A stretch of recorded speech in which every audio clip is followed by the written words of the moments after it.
Savage Unfiltered presents My Story Where Silence Ends. Healing Begins.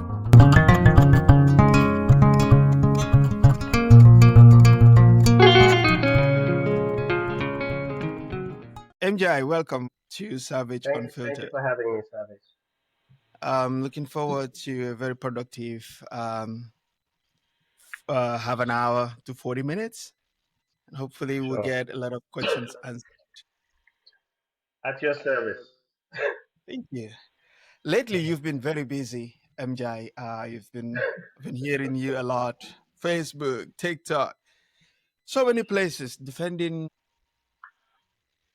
the legacy of your dad. I mean, we can all concur that he played an instrumental or during his time, we attained a historic moment in the Gambia. But I don't think that is enough for you because you've been very vocal lately. Is that defensive posture because you know something about or you think your dad might know something about the financial scandal around the IEC? That's why you are doing some PR tactics, trying to defend his Not legacy. really. Not really. But I first start off by saying thank you for inviting me over to your show. I appreciate what you're doing. It's unfiltered, so feel free to ask any questions you may. I'm at your disposal. When it comes to my dad, this is not the first time I have defended his integrity and the person he is, of the caliber of the person he is. Um, in 2012, when I was out protesting against Yahya Jammeh, the former president, when Amadou Sane and co were said that they were going to be killed at death row, that was when I started speaking out against dictatorship. My father at that time was just a commissioner at the IEC. And I bring that up to say that I didn't look at what position he was in. I was doing what I think what was best for country. And I have always defended his integrity because knowing the type of person he is. And prior to him becoming chairman, I had always defended his character when they tried to do a character assassination. When Yahya Jammeh appointed him chairman in April of 2016, many people came out saying, um, you know, he was an acting mayor. There were allegations of $4 million. And the reason why I bring that up, and I defended his integrity. Many were saying he was APRC. They've never seen him with an APRC hat or in any campaign or gathering. But someone like Imam Babali stood up and said, not the man that I know, that he could testify to his character. And I was out there. People wanted to boycott elections way back. They didn't have any confidence in the process. And I was out there defending the type of person that he was because I knew him. And I felt like those who know truth need to speak up. When the voices of misleading statements are all over, they overshadow truth. If you don't speak up, they would end up painting or tarnishing the image of somebody. So that's the reason why I have been defending the type of person he is because I know him very well. So 2016 gone, you know, those who were bashing him, saying he wasn't honest, those were the very same people coming up to me crying, saying, may he forgive us. He's a hero, he's honest because it was very tense. It was a very tense situation, and we all know that. So I have defended him where I needed to. But the reason why you asked me that when it comes to these allegations, we have seen that the audit has flagged some inconsistencies when it comes to financial dealings. And when that report came out, I wrote an article saying that everyone should be held accountable, especially when it comes to public service. Now, the way that IEC has been doing their business way back, and it's not just IEC, it's many, probably all the departments in government, is outdated. We need systems in place whereby payments are not gone into accounts of regional officers. Like I can tell you, even up to today, if you went to the opposition parties and you wanted to account them for the gala-galas that they rented, for them to show you receipts and stuff. It would be impossible. Same thing with the IEC. They would rent lots of vehicles. The election system in Gambia is outdated. We are using marble stones. We're using tins. This is unheard of in the world right now. You know, it's like dropping a marble, hearing the noise just to make sure that you voted and all this other stuff. So imagine you have to transport all these vehicles around the country. When you go to rent these galateles, you don't ask the taxi man, can I have a receipt to show proof that we rented 5,000 galateles? So the way that they put in money into regional officers' account shouldn't be. It's wrong. But these are all accusations until proven in court or the police investigation is over. So the fact that that came out, I flagged it. I said that's wrong. But there were 7 names that came out or so that said that the money wasn't retired. And this is something that whether it has been retired after the investigations or not, I don't know. But I flagged it, and as when it comes to my dad, he's never wanted a dollar or a penny from anybody. Like I said, he's been accused before. They took him to court. He was vindicated. The auditor himself said there was no money missing when he was a scout commissioner, and he was it was prosecutor, what they call it, null prosecutor. That's when they stop the investigation because they don't have no case. So Mm-hmm. it's just the same old story coming back in different forms. But if you're clean, and I know his conscience is clear, he's a very honest person, and when it comes to corruption, that's not the type of person he is. So that's why I've been defending it because I know we've been down this road before, where they character assassinate good individuals, and if Right. good people don't step up, I'm telling you, the voices of deceit, the voices of falsehood would overshadow truth. And I'm just trying to Yeah. clear things up. Yep. I mean, I'm pretty sure you can agree with me on this that it might be a coincidence, but your Yes. dad was once some sort investigated, like you highlighted, and it was vindicated that there was no wrongdoing on his path.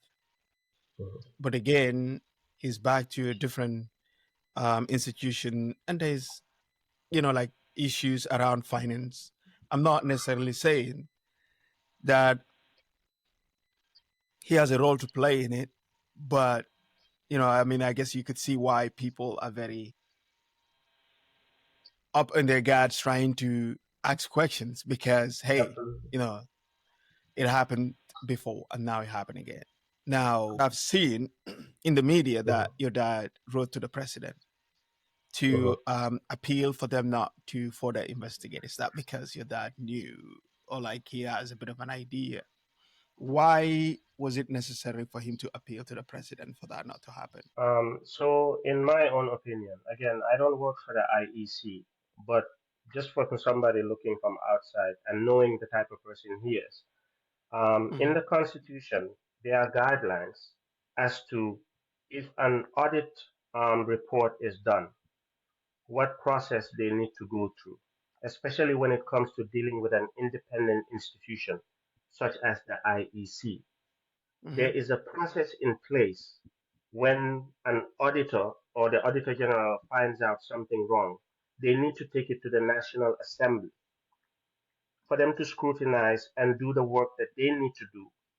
And then, if there's any findings of truth and fact, if they, let's say, call the IEC to present all the documents that the auditor found out that was wrong, that there needs to be a process of accountability from the National Assembly because the act itself, the IEC is independent. Correct. You cannot just say investigate them and then the police. This is where I think where the problem is. Hmm. When you don't do the process right, everybody sees themselves and hold their guards up. Even in Correct. this constitution, um, there's acts there that says you cannot call a former commissioner or whatever to testify to certain things or whatnot, you Right. know. But we always violate these things because it's just human nature. So I think Hmm. he purposely wrote the president, being the head of state, because I've seen people point fingers at him. Look at how the president is talking. Why should even the IEC chairman escort the president to the polling booth? They forget that the president on election day is still the head of state of all these institutions. So basically, the IEC, I think he wrote to him telling him, hey, there is interference here, and you, as the head of state, need to stop it. It may not look right from everybody else that's looking at it, but if they followed procedure by going to the National Assembly and how it's stated that the Auditor General, if they find a finding, they have to take it back to the National Assembly, and then they would summon the IEC. If the National Assembly summons the IEC, they have to go and then Right. clarify. And then once that is done, and if they find findings, they would then recommend back and then recommend to the police. But an auditor cannot just do something and then, okay, I've given it to the police. The police would then go and then start asking them questions. So the IEC is protective because once that happens, I think he brought it to his attention just to tell him that elections are sensitive and independent institutions need to be independent and the right process needs to follow. So if that if that is not followed, then what ends up happening is you empower the police over the IEC to just do whatever they want. Let's say, God forbid, the Inspector General of Police is compromised by a political party. Let's just say, for example, that political party can use the Inspector General of Police to then hunt down on the IEC just because they want to get back at them. So there's a reason why it should have gone to the National Assembly right away, and then they can summon them and then present whatever they need to present to say, hey, you've flagged this, we've retired the money, this is proof, and here and here. But if a political party, let's say, corrupts an individual in the police, and then all of a sudden they write a statement, then it can bring panic. And people say, oh, we don't trust the institution. So it's a sensitive subject, and that's why I think he cautioned it, but not because they did comply with the police when they asked for certain information, and they went to the headquarters of the police to explain to them the process and everything. So if they didn't want to comply, they wouldn't have gone that far. But when they saw that they were really pushing and doing stuff, that's when they said, head of state, intervene and put the brakes, and let's do the right thing. So that's just my take. Well, that's fair, especially like you said, this is an election house we're talking about. Yeah. So it's an independent institution. There needs to be some procedures and processes that needs to be followed. And I completely do agree. And I can even say that Gambians, sometimes we jump the gun and either our understanding of how procedures works or our affiliations to parties and stuff like that. Legi nañ who's a little bit. Hana yow fogolone that legacy can stand on its own, because it's one thing to come out and defend your dad. Some people say, well, I mean, the more you talk, the more you attract questions, the more you attract that negative perception about your dad. So did you think pumping the brakes and allowing your dad's legacy to speak for itself would be enough? You know, that's a good question, and it's a fair question. And I respect people's opinions. Why the Savit, if I may speak in Wolof as well. Sure. Right? Yeah. We live in a society, and because it's society bo hamne. Niki do de gis diga sa, da nga de diga na rek, mata bi damana, and you make it to be true, to be facts. And that's a big problem in our society. And I feel like ni ñu wara wax diga suñ noppé, because there are some people that use intimidating tactics. They don't want anybody to say anything good about an individual. Even if you know the truth, they'll be like, keep quiet, don't say it, don't say it. Because for them, the more falsehood they hear, the better for them. Because politically, that's some people just want to score political points. So you're telling me there is sorry to interrupt, but are you insinuating that there is a political element or a group of political Absolutely that thrive on falsehood and Yes. false perceptions. Yeah. Correct. So, 100%. and who are those people, if I may ask? What group? Number one, Is it a pressure obviously, group? number one, you will say my nemesis. But absolutely, 100%. Number one on that list is UDP. And the UDP. reason why and the reason why I say this, there's no hate or animosity towards the party or UDP. The problem is if you lose an election and you don't concede, you sow the doubts of anger, you sow the doubts of disunity, you sow the doubts of then Sacha. There's some stealing going on, there's some rigging going on. That's why I lost. It wasn't because of me, my candidacy. It wasn't because I said A and I did B. It wasn't for you to hold me accountable. The only way they can justify it is by saying this man is not clean, this man is corrupt, this man the fasacha, just the easy stuff, just so that it gives them the opportunity to say, forget about all that he said or he did. Let's say, for example, Honorable Dabo. Forget about whether he said 3 years let's put it in the trash and go with the constitution, even though he was in prison. And Right. he took part in the process because his party took part in the process of campaigning for 3 years, having the president resign. It was signed, the agreement. The agreement was signed to set up this coalition.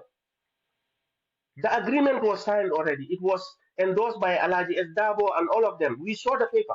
But then when it comes to the MOU, after that agreement was done, when they said, okay, if it is not UDP, then we will not have if it is not our candidate, then we will not be part of a coalition. It was a threat. So let's say, for example, if they knew the agreement and they took part in the process, now when Halifa spoke at the convention and they've already chosen Adam Barrow, you are already in the process.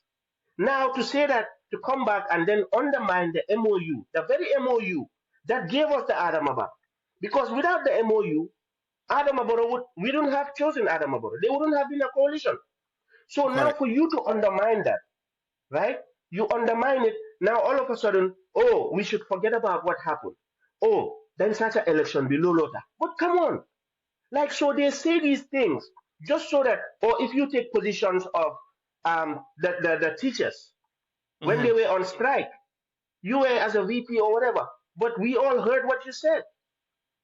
You didn't look at the interest of the teachers giving quality education and the poor payments they were receiving. But they want people to forget about all these things, or they want you to forget that since 1996, their leader was vying for the position and couldn't win.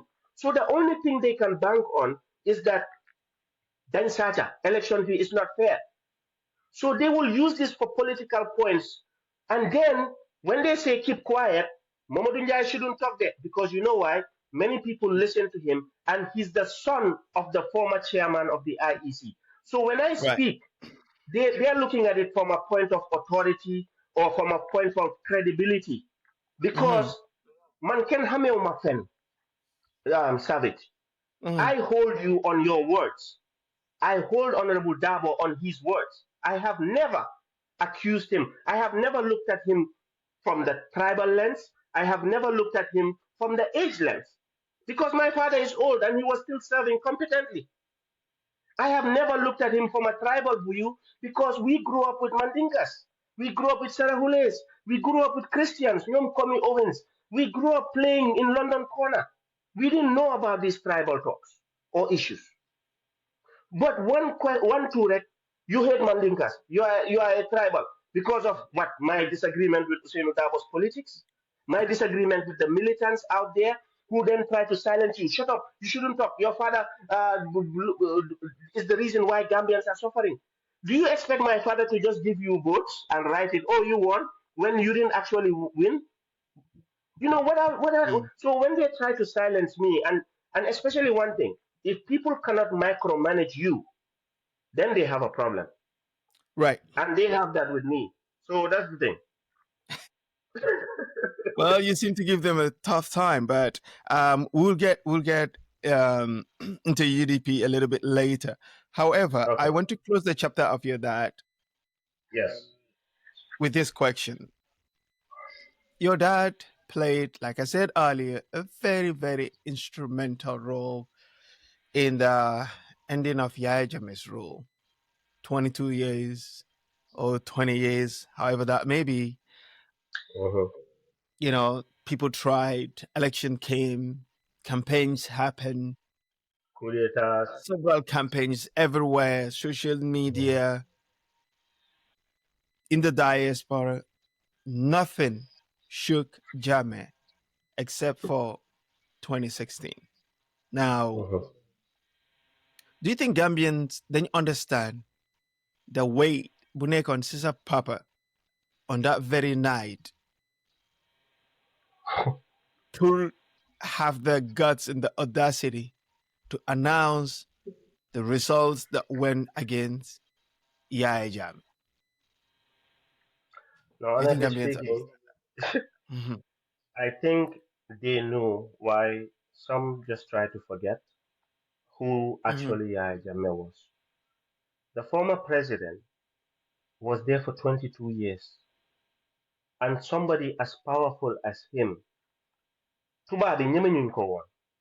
And when I say Tubabi, mooy ne the West, because he would actually tell them what they don't want to hear. He's a Pan-African in a sense that he got us out of the Commonwealth.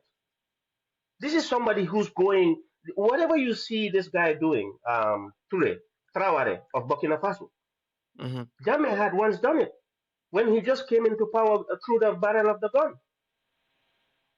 There were sanctions everywhere. Nobody wanted to accept military rule. And he tried to find funding from Libya, from Taiwan. And how many coups d'etats has he survived? Mm-hmm. And Yahya Jammeh, he was that powerful that if he says do this, nobody questions.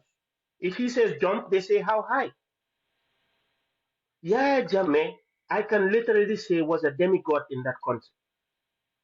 And I say that because even when Yahya Jammeh would go in a rally and insult certain people, people would clap. Right. And the power, they don't understand. Ne Yahya Jammeh, spiritually, people fear them because dañ daan toog di wax ne yombay sa ñu ngee dégg lan la moo wax. You know? No, I'm serious. People believe these things. People believe that Yahya Jammeh was everywhere. They got. So the magnitude, and then think about it. We've had December 30th that happened. Prior to that, we've had so many coups. We've had people missing. We've had people taken to jail. So many times, to a point, you couldn't even know who's minister of this, who's minister of that. Anybody who does anything, you're gone. So the magnitude and the weight that was on my father, but there was nothing. This is Yala. There's no burden that God can put on top of you that you are not able to handle. Man, I knew deep down who my dad was. I didn't question whether if there was a gun placed on his head, he would announce the right results. I didn't question that part because he was of age. He had prayed all his life. He had always been straight. And even before elections, when 2 trucks of soldiers went to the IEC and tried to register, when the registration period had ended, he told them no. Imagine people with guns telling you that I want to register prior to elections. And he said no. So today they can accuse that same person of letting the registration time expire for others. It doesn't matter. So Lima Gwasigatal, real quick savage morning. There was so much pressure on him, but he did his level best and his conscience is clear. And the fact that there was an error, even after he announced it, and prior to announcing, he wanted to go down twice. And they said Malik Manga, who was the GRTS director then, and Malik Jones, they were like, no. Jammeh said he will concede because everybody knew the result before he got it. And that is Yes. how it works. It's on the spot counting. So Jammeh knew he lost by 19,000 votes. He knew. So there was so much pressure and talk. So when he went down to announce it, I was on my way to the airport in Dallas. I just cried and cried and cried, and people called, coach called. I went to pick up my aunt at the airport, and she saw me crying. She's thinking she's just coming from Gambia, and thinking that something happened to my dad. And we are there looking at each other crying, and she's asking me, "Em lu xew?" And I'm, telling her, "Neko, change amna, change amna." But even for me to say change amna was, slur. Yeah. So it released a lot of weight that yes, he announced it, he did right. But even when there was a mistake, whether error, he called them all back and said, "This is the error." Lolu moy nit ku jub, Savage. Yeah. Fair.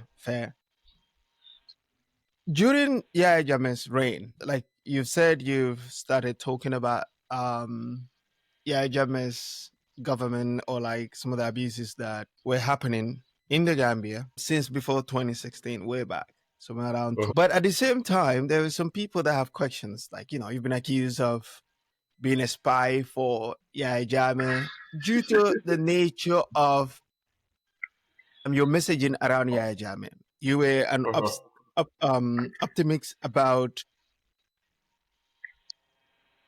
reconciling, coming together, balal aha, xam nga, nañ fàtte loo happen, let's work together, X, Y, and Z. Nga am ñeneen ñi nga xam ne ñu ngi toog si kona bi ñu ne kii xanaa affaire yi papa moo tax he's very crafty on the way he critiques Yahya Jammeh, wala the way num they address yeneen issues. Were you a spy of Yahya Jammeh? Hey, come on. Were you getting envelopes? So when I left Gambia at the age of 17, this was in year 2000. I had never voted in Gambia. I have never supported any political party in Gambia. And in 2012, when I started speaking up against Jammeh, like I said about the Amadou Sane situation, the death row and all that, or drink alcohol. Yeah, my dad was in the IEC, and we formed Duga. Duga that went to the UN, chase Yahya Jammeh around.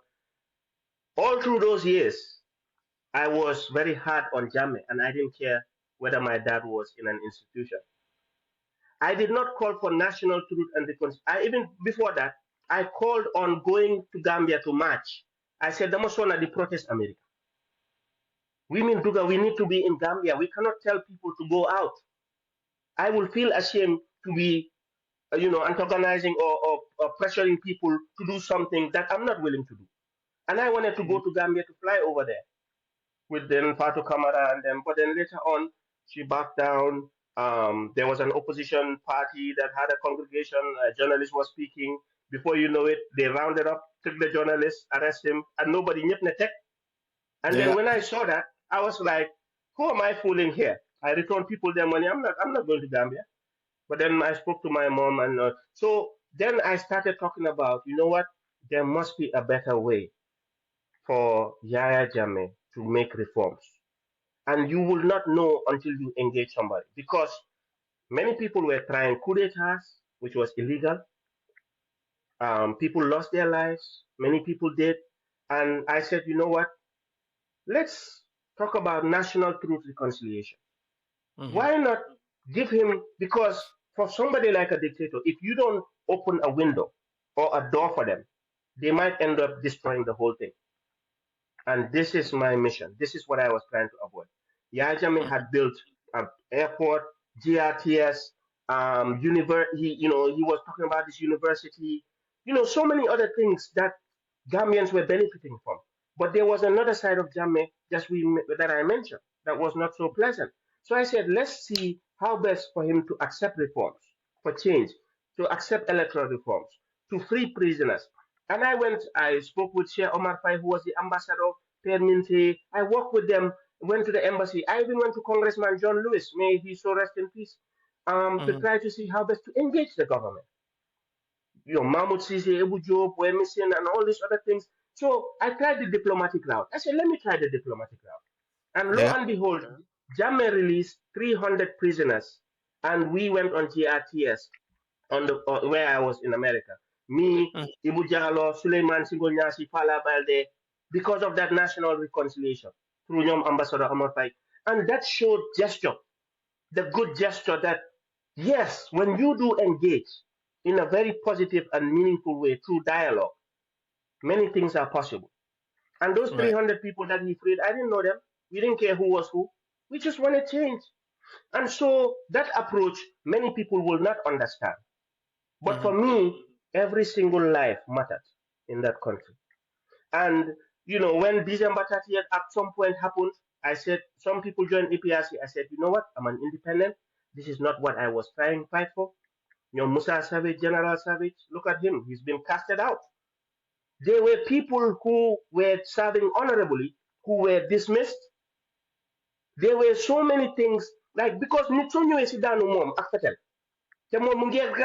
of state, regardless of who he is. Those Mm-hmm. people are also citizens. They are Gambians. So even you have the right to protect the state because it is a coup d'etat. And Mm-hmm. this is where Gambia gets it wrong. We always have to stand by truth.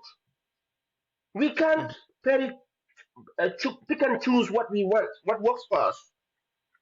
So this is why people don't understand my position. I always I put national interest before my individual self and any party. So that is why I didn't care whether my dad was in the IEC. I didn't care whether my family was there. I didn't care about all that. And I didn't care how people saw me. That party be, whether this guy is working with Jammeh or not, I wanted the national interest first. And even when Jammeh was leaving, they were saying, Japalenko airport be, Bulenko buy them. I was like, are these people okay? They were soldiers crying. They were soldiers crying at the airport when he was leaving. Anything could have happened. And there could have been another coup while Jammeh was leaving because there were people behind Jammeh who did stuff that That's didn't know true. their fate. So That's true. Gambians, Tamadebuga need a reason. I always try to go wide reasoning, I'm savage. And if it gets me in trouble, fine. But I always put the national interest first. And I would never care how one sees me or not. As long as my conviction is clear that it is Gambia first before anything, and if Mm-hmm. Gambia blows up, I feel like I have a responsibility to save that country. I will not True. keep quiet and let other people just blow it up. So that's it. So, is this fair to say that you're still independent in your thought? You see Gambia first, and Yes, you're a patriot. It doesn't yes. matter. You're not fully absorbed by any party or any element. Or any individual. Yes, Well, it brings me to the next question. Xam that's nga fine. xam nga ñu ne UDP dag leen dee jox tough time Mm-hmm, and yow sa bopp wax nga ko fii nii ñeneen ñi dañ la mm-hmm. accuse ñu ne is based on tribal sentiment. Yes. Ñeneen ñi ñu ne daga bañ Baba comme kii nii Mr. Dabo danga ko Yes. bañ, there's something they don't know why, but they can't establish what is it exactly. But there's something internally that you have against Hussein Dabo. I mean, Mm-hmm, which I personally refute. Looking at the age mm-hmm. difference, I don't think there is Yes. anything that you would have against Mr. Dabo. Now, Absolutely not. however, Mm-hmm. your actions lately, you've been throwing a few names around. Not that you've endorsed them, but you've suggested that Yes. the likelihood of Talib or Essa Faal coming as candidate could be potentially what would save Gambia. Talib, to be specific, Daganekadi Mm-hmm. used Turam to drive a wedge within UDP Nahlan. Is this Astaghfirullah. is this calculative move? He's No. trying to get back at UDP. No, no, no, no, no, no. See, that's the thing. UDP is always suspicious, and even if you mean you have goodwill for the Mhm. country, they may not see it, and this is where they falter a lot because in 2016, 2017, when the change happened, I think that's when Talib became UDP also. Maybe he was prior, but his mom is. And I did not endorse Talib when he was first running. because I went on competence, I went on experience, because I felt like Bakari Baji had that experience with the KMC. He had worked there. I was not looking at Bakari from a different tribe. I was looking at Bakari from, I felt like I was going by experience. I wanted Gambia KMC to work. And that was why I didn't endorse him. But then Talib, when he won his first term, I saw the moves he was making, especially when it came to garbage collection, getting these Mhm. trucks, having plans to move KMC forward by closing down on these loopholes of collecting taxes from Gambians and all this other stuff, and the parks, library, which I was just done recently. But I just saw that he was at least progressive, and he Yep. was measured. He's not that confrontational person. So the second time around, I endorsed him, and I said clearly, I am supporting Talib, but not UDP. And the reason why I differentiated the two was because UDP had not shown me, based on the militants side, Mhm. that this is how you convince somebody to join a party. Because all I saw online or everywhere is they bash you, they intimidate you, they insult you. And I felt like the leadership, although there were some instances where he stopped somebody from Gunjur when he went overboard, but there were so many other instances that I felt like the party didn't do enough. Mhm. So, and I saw an individual in there who is UDP, but he's developing, and he's building for Gambia. So I said, there's nothing wrong with supporting him, but Right. it was nothing to get back at UDP, because for Honorable Dabo, I have respect for the individual. When I see him, I shake his hands with two hands. I give him that respect that he deserves. He's a former statesman, in my own opinion. He has sacrificed a lot for Gambia, representing people pro bono and all these other cases. Mhm. But I felt like, since 1996, if you are running for a particular position and you cannot get it, and also when you lose, you don't concede, because when you lose an election honorably, you concede. It brings I unity. mean, if Yahya Jammeh could concede an election defeat, I I'm think telling you. any You opposition know, you leader know when should Yahya Jammeh conceded, and I'm glad you brought be. that point up. When Jammeh conceded over the phone, there were so many people crying. Those who Yeah. he even wronged, saying, I've forgiven him. He took it like a man. Yeah. And the only reason why I think, in my own opinion, Savage, if you will allow me, is that the only reason why I think Jammeh went back on his word there, it was not because of there was an error that they brought him back to his attention. He used that. But people were disrespecting him. People were going over, ripping his statue, his pictures. People were saying, go and arrest him. He can't do, he's done all these things.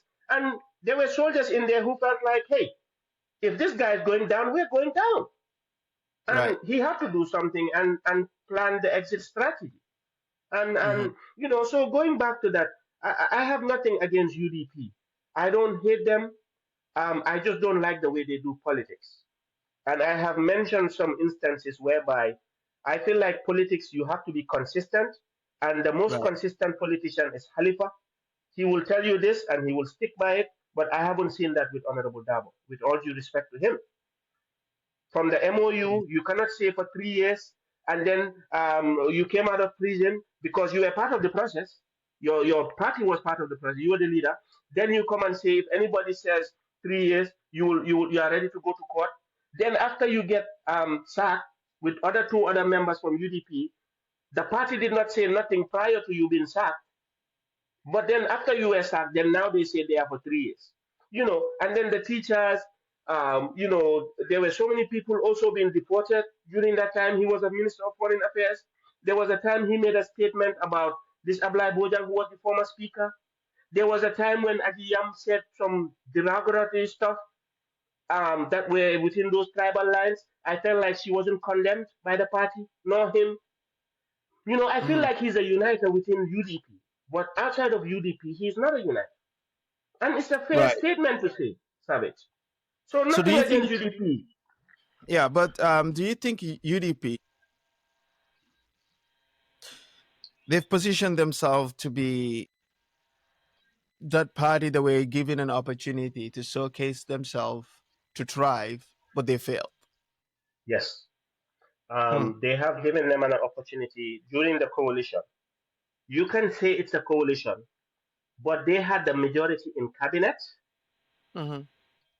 They had the majority with that tactical alliance that they formed after the elections, that Yeah. UDP had the majority.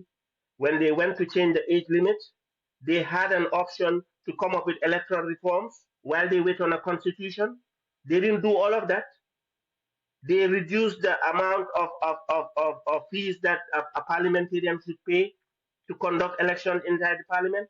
They were all Mm-hmm. for abandoned interest. And then when the Honorable Dabo was the Minister of Foreign Affairs, we saw how people who were not, who didn't have the qualifications, that were given certain positions abroad to be Mm. in our embassies. And people were telling you during that time on Freedom Yodio, Kumuga Teki, like Nyowal UDP. Kumuga Teki, Teki.com. So I felt like they had an opportunity to change the course, to bring in the foundation, to strengthen our democracy and bring in, this plan that they had. But Mm-hmm. during that time, that was the time that Parliament were being given cars and the brown envelopes and all this other stuff were happening. And these are UDP members. So they haven't shown us that they could have governed well, because 2017, honestly, everybody knows now is a failure in terms of coalition, and Yeah. and I hold them responsible because they were the Ultimately. majority in parliament, they were the majority in cabinet, and the president himself came from UDP. So Mm-hmm. UDP could have brought us a better candidate, but But unfortunately that didn't happen. do you think it was fair for Adama Barrow to distance himself from UDP by the sackings that he's done, ranging from getting rid of Hussein Udabo and cause? Do you think there So was a good turning point justified. for Adama Barrow? So it was something that was probably necessary, and the reason why I say that is you cannot have two presidents at the same time. Mm-hmm. When Adama Barrow was the president, after this coalition, the parliamentary and all that, there were times that Adama Barrow would go on campaign and Usainu Dabo as vice president would go on campaign. Yangi remember the Garwal.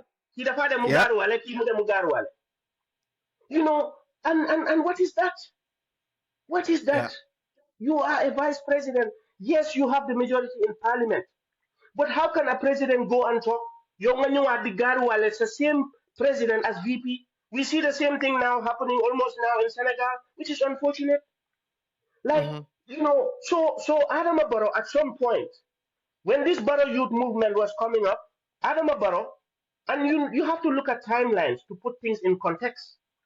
Mm-hmm. The Barrow youth movement, they were saying, oh, there's already a UDP youth movement. Why do you need a Barrow youth movement?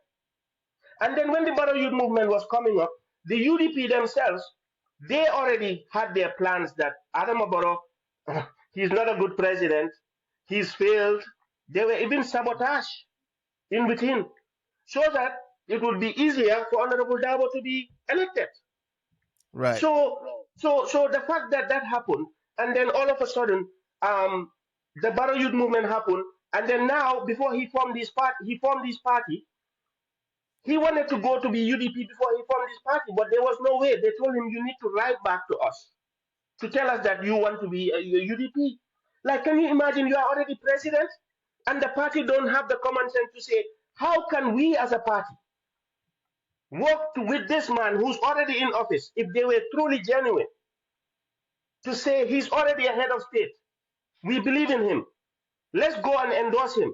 Let's make the environment easy. But he knew it was not going to be easy. So he had no other option, especially when Yang Magaruale, you are a VP, Yangeli, then all of a sudden they had to break. Then the draft 2020 came right in March. That was when Honorable Dabo was sacked. In September, 2 weeks after he was sacked, it was tabled. 2 weeks after he was sacked, it was Mm-hmm. tabled in Parliament. So imagine If you see something in Parliament and all of a sudden it's talking about retroactive clause that your term began then, so therefore now you have to let go. It was personal. It was personal. So there had to be a breakup at some point. Yeah. Yeah, Yep. I thought it was necessary as well. And if you ask me, that was the best political decision Adama Barrow have Yeah. made so far. I was That celebrating. is, yeah, I remember that. they wouldn't like to hear this, but hey, Well, I was celebrating. They know I was celebrating. it was indeed. Lawyer Bravo Bankota. I was celebrating. The honest truth, because you cannot have two presidents at the same time. Yeah. One was acting as a president because he felt like he had parliament. Mm-hmm. And if he didn't have the president, so if he ran, he thought that he would win. So Yeah, that's he the thought truth. it was The Moses I of thought it was a Gambia. good point. We will never abandon Barrow. Barrow is our Barrow. The Moses of Gambia. All these names were attributed to him. Yeah. You're right. You're right. You know, Yeah. soy gas, It was yeah, he thought it was a choke point for Barrow. So having the National Assembly and leaving Barrow with a government that he can put pressure through the National Assembly. Yep. But anyway, it backfired. And unfortunately, UDP is still repositioning itself. Now, coming to Essa Mbye. Go ahead. Yeah. Go ahead. So go ahead. Get into that. And the reason why it backfired, imagine the time period that he formed his party. And then in 2021, the only reason why Barrow won that, it wasn't because of they were holding Barrow to account, because they felt like UDP had the majority in parliament and also in cabinet. So it was a protest vote against UDP for bringing us into this mess. And then also there was so much fear. They said, oh, we know Barrow. At least he's not beating us. He's not putting us in jail. He's speaking all these languages, and wherever he goes, we see ourselves in him. And they were like, the devil I know is the one that I don't know. It's better than the one I don't know. It's better than the one I don't know. A protest vote happened, and in 2021 he got the mandate now. Wow. Period. Yeah. Go ahead. Yeah. It's just unfortunate for them. Now, let's move to another person that you throw his name around often in your political discourse, Essa Mbye Faal. Yeah. Some people question Essa Mbye Faal's, I wouldn't say credibility, but some of the way he is positioning himself. People like myself have some sort of, because I like to think deeper. Yes. Now, the people of Sorbet would say, oh, he has a political calling. That's the phrase they use. He has a political calling and he's answering to that calling now. Do you think this is a calling for Essa Mbye Faal? So when it comes to Essa, I had my reservations. He did a great job with the TRRC, and everybody fell in love with him of how he was doing his job. Most of the people in Gambia, though. But then when people saw him going in the towns and cities and the villages and the rural areas, giving them bags of onions and rice after during the COVID period and all that stuff, people had some reservations that maybe he wants to run for president. And there was a brouhaha moment where the work was done at the TRRC, but for many Gambians, they felt like it was still not over, even though his work was done.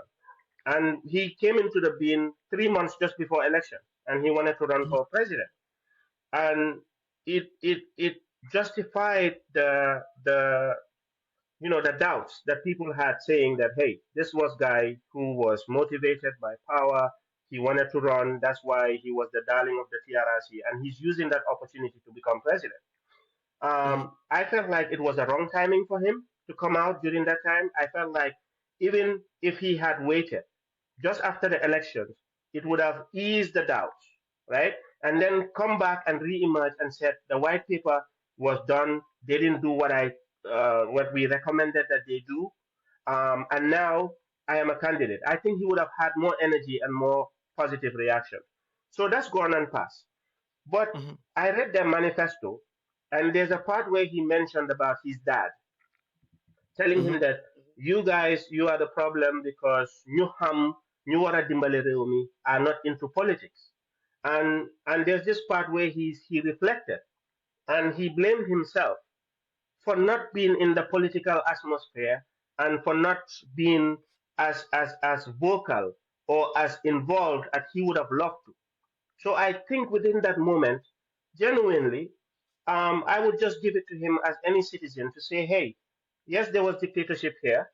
I didn't do what I needed to do, but upon my dad talking to me and me reflecting, I would just give it to him as that. You may not, somebody else may not, but at the same time, I felt like it was a fair call.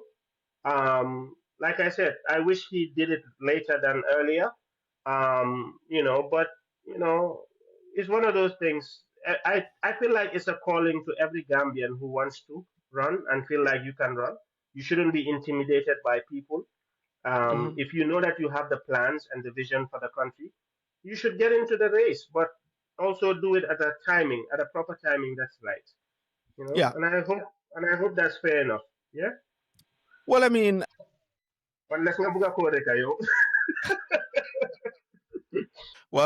yeah, like you said, it's going to take a lot to get to the finish line. However, we squeezed for time. Mr. Njai, it was really great to have you. Yeah, so we need to put Gambia first before our personal interests. So until we meet again, this is Savage Unfiltered. Thank you for listening to this episode of My Story on Savage Unfiltered, where silence ends and healing begins. If this moved you, inspired you, or made you feel seen, share it with someone who needs to hear it. Follow the podcast, subscribe wherever you're listening, and help us keep these stories alive. And if you've got a story of your own, raw, real, and unfiltered, we want to hear it. Slide into our DMs or send us a message through our website. Your voice matters. Until next time, stay real, stay raw, stay unfiltered.